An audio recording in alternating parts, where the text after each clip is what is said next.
Search and rescue. Can anyone hear us? Call out if you can hear us. It's dark, it's freezing cold. We'll send some for you. And on top of being badly injured, you are terrified. Search and rescue. Are you okay? Do you have any injuries? A rescue team will be by shortly, so just hang tight and we'll get you out of there, okay? A magnitude 7 earthquake has just hit Victoria, and downtown buildings have collapsed. Dozens of people are injured and waiting to be rescued, and the clock is ticking. Okay, we need to do it quick though, because we got to keep carrying on. So, a large earthquake and buildings that crumble to the ground is something we don't like to think about, but something that is a very real possibility. It's why a group of 23 experienced urban search and rescue volunteers, along with 17 new recruits, are honing their mapping and searching skills. If that earthquake were to happen, this would be the first team on the ground in the city of Victoria. They're practicing for that earthquake scenario, and we're told that we have that 1 in 3 likelihood of a damaging earthquake in our lifetime.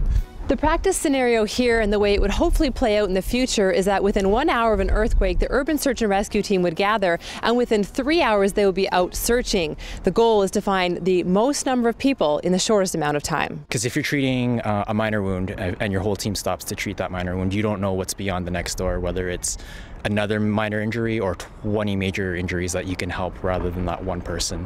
So you have to be able to triage the injuries and where you're needed the most to do the greatest amount of good. He's not breathing.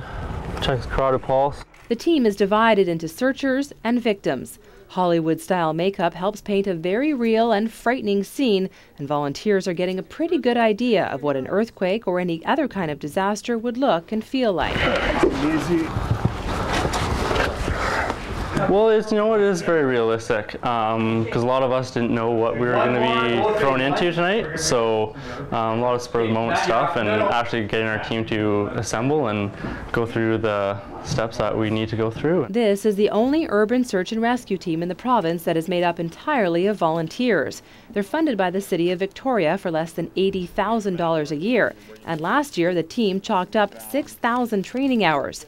And while they will be the first on the scene, it's pretty clear 40 members can't do it alone. Go ahead. This team is meant to be the starting point for our response to a disaster, and that our expectation is if we have a large event that we would have people from around the world actually come and assist us. We could have 100 teams and that still wouldn't be enough. A team like ours can only respond to one site at a time, rescuing however many people are at that one site.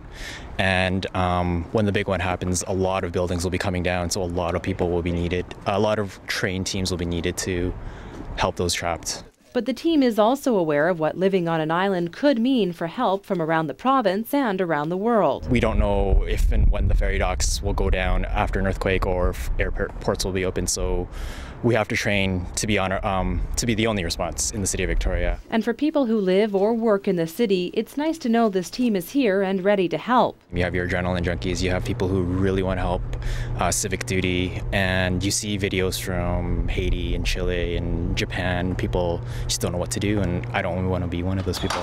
I want to be in the thick of things, helping people. But emergency coordinators say we can help even if we're not volunteering, making sure your emergency kit is ready and you have the resources to wait it out until help arrives.